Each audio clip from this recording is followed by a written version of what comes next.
Hello and good morning. How are you doing today? Good. Good morning, Arrow. Man, what you have got on your hands that you're about ready to set free for the rest of the world. I just can't imagine the moments that created this moment because, I mean, it doesn't just happen. You really jumped into this project. I did, yeah. It's a great story. It's a true crime story based around true events that happened in 1988 with the First National Bank of Chicago. Our story is centered around a character called Jeremy Horne, played by Courtney B, who's a phenomenal actor that I've always wanted to work with. So to get that opportunity in itself was incredible. But then to have a true crime thriller, which is a genre that I love watching, I was just very, very privileged to be brought on board as the director. Is it wrong to have so much compassion for the four characters? Because I feel a sense of innocence. I mean, they knew what they were doing, but I see so much of what they did in today's corporate world because people will say yes to do things. Yeah, I agree. I think that was one of the things that I found very appealing about the script, which was written by Dwayne Johnson Cochran. You know, he's from Chicago. He knew that story very well because I think he actually was the producer when it first happened and went out on TV back in the day. So he did a fantastic job of actually just drawing out these young people's characters in a way that really made it much more true to life and more appealing. And so when I got to read it, I was, I very much connected with their stories and how they kind of get caught up in this. And that's the strength of the story is that you as the audience members, we very much buy into these as real people. Yep. And it kind of poses a question on us. It's like, well, what would you do if you were in that situation? And so I would agree that we would actually do what they did. That's it. What they ended up doing. That's what I can relate with because I would sit there and say, oh man, if only, what would happen? And then you sit there and you don't think about the repercussions. You think about the victory. And then, okay, I'll deal with that if it happens. Exactly. Wow. Would you say that Jeremy Horne can talk the spots off a leopard? Because it seems like that man could really, really get people to believe in his heart. Yeah, I think there's a he has the sort of carrot and stick approach where he can like really seduce you with his charms and be very, very appealing. But at the same time, he can switch and be the nastiest person that he is about to slit your throat as well. So, and to have an actor like Courtney B. Vance playing that character, he's just so good at sort of everything else in between that range that I've just described.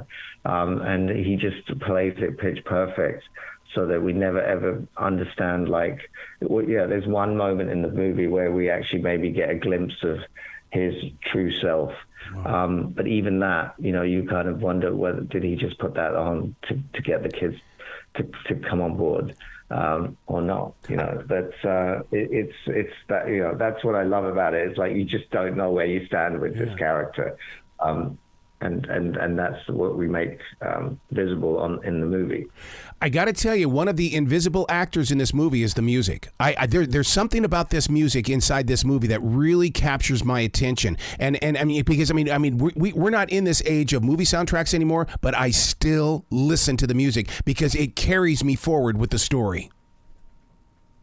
Oh, I'm so glad you picked up on that because the music is one of the things that I really spoke to me when I read the script because there's scenes that take place in the Warehouse Club.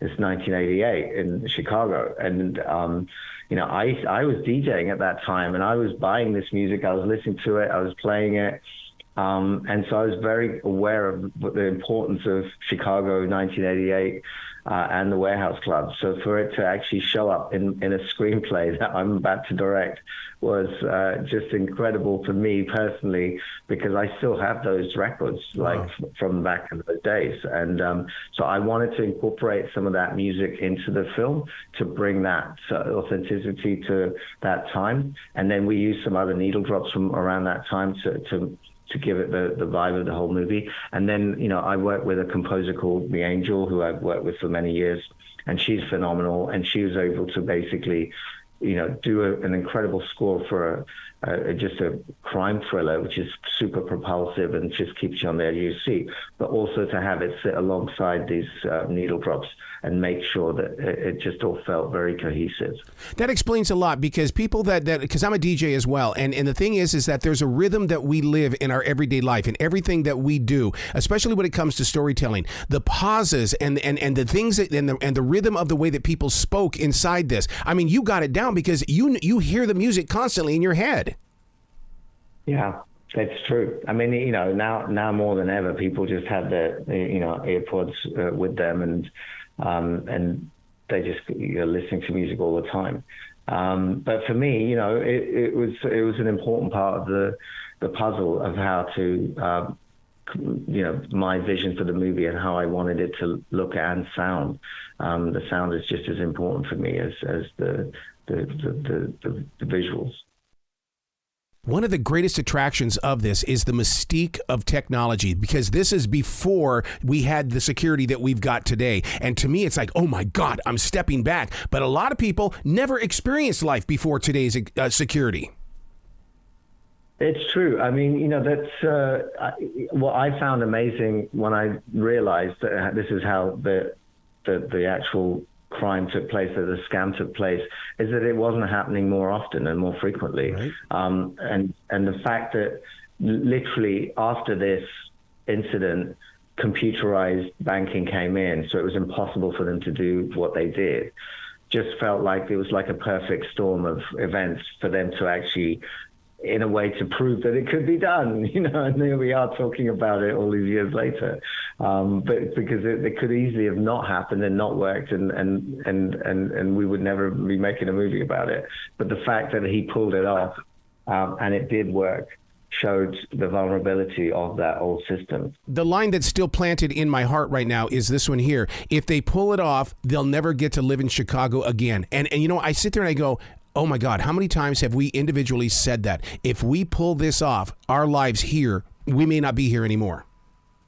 Yeah, it's so true. And then, you know, that's the beauty of like how naive these young people are. Like they're desperate. They wanted to pull this off. They need the money. You know, that's what they want to do, right. But haven't really thought it through as to what it means, the consequence of it.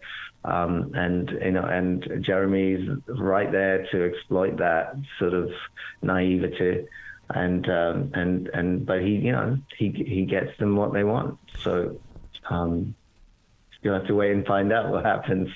Oh, you're such a storyteller in the way that, I mean, these stories that you're creating stay with us. And that's such a powerful thing, dude. I mean, and I can't thank you enough for giving yourself permission to do what it is that you do, because you're creating stories that land. Thank you. Yeah, that's what I love. Like, you know, I feel very privileged that I get to do this. But it's what I love doing, and I just the part of it that's really important for me is that the audiences also enjoy it, and they go on the joyride with me when I'm doing, you know, showing the presenting these movies. Wow! Please come back to the show anytime in the future. The door is always going to be open for you. Thank you so much, Arrow. I appreciate it. You be brilliant today, okay? You too. Thank you.